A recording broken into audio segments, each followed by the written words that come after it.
இன்றைய முக்கிய செய்திகள் டிசம்பர் 27, 2025. 1.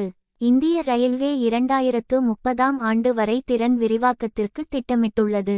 மேம்பட்ட இணைப்பு மற்றும் அதிகரித்து வரும் தேவைகளை கையாளும் வகையில் 2030 க்குள் 48 நகரங்களில் இருந்து புறப்படும் ரயில்களின் திறனை இருமடங்காக அதிகரிக்கப் போவதாக ரயில்வே அறிவித்துள்ளது. பகுப்பாய்வு: இந்த முக்கிய உள்கட்டமைப்பு விரிவாக்கம் பொருளாதார வளர்ச்சி மற்றும் போக்குவரத்து மேம்பாடுகளுடன் தொடர்புடையது. 2. அமெரிக்காவிடம் H-1B விசா தாமதங்கள் குறித்து புகார் தெரிவிக்கப்பட்டுள்ளது. H-1B விசா சந்திப்புகள் ரத்து செய்யப்படுவது மற்றும் தாமதங்கள் குறித்து இந்தியா அமெரிக்க நிர்வாகத்திடம் முறையாக தனது கவலைகளை தெரிவித்துள்ளது. பகுப்பாய்வு: இது வெளிநாடுகளில் உள்ள இந்திய பணியாளர்களை பாதிக்கிறது மற்றும் எதிர்கால தொழிலாளர் இடம்பெயர்வு ஒப்பந்தங்களை பாதிக்கக்கூடும். 3.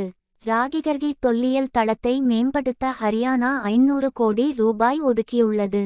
இந்த நிதி வரலாற்று சுற்றுலாவை மேம்படுத்துவதையும் பழங்கால ஹரப்பா தளத்திற்கு யுனெஸ்கோ அங்கீகாரத்தை பெறுவதையும் நோக்கமாக கொண்டுள்ளது. பகுப்பாய்வு: இது இந்தியாவின் பண்டைய வரலாறு மீதான பாரம்பரிய சுற்றுலா மற்றும் கல்வி ஆர்வத்தை வலுப்படுத்துகிறது. 4. 2026ஆம் ஆண்டிற்கான உலகின் சிறந்த 26 சுற்றுலா தலங்களில் கேரளாவும் இடம்பெற்றுள்ளது. ரஃப் கைட்ஸ் சர்வதேச பயண பட்டியலில் இடம்பெற்ற ஒரே இந்திய மாநிலம் கேரளா மட்டுமே. பகுப்பாய்வு: சுற்றுலா வளர்ச்சி வெளிநாட்டு மற்றும் உள்நாட்டு பயணிகளின் வருகையை அதிகரித்து உள்ளூர் பொருளாதாரங்களுக்கு உதவும் என்று எதிர்பார்க்கப்படுகிறது. 5. அமெரிக்கா ஹோண்டுரஸின் தேர்ந்தெடுக்கப்பட்ட அதிபர் நஸ்ரி அஸ்ஃபுராவுக்கு வாழ்த்து தெரிவித்துள்ளது. அஸ்ஃபுராவின் குறைந்த வாக்குகள் வித்தியாசத்திலான தேர்தல் வெற்றியை அமெரிக்கா அங்கீகரித்துள்ளது, இது இராஜதந்திர தொடர்ச்சியை சுட்டிக்காட்டுகிறது. பகுப்பாய்வு: அமெரிக்காவின் ஆதரவு பிராந்திய புவிசார் அரசியலை வடிவமைத்து மத்திய அமெரிக்காவில் ஒத்துழைப்பிற்கு உதவக்கூடும். 6.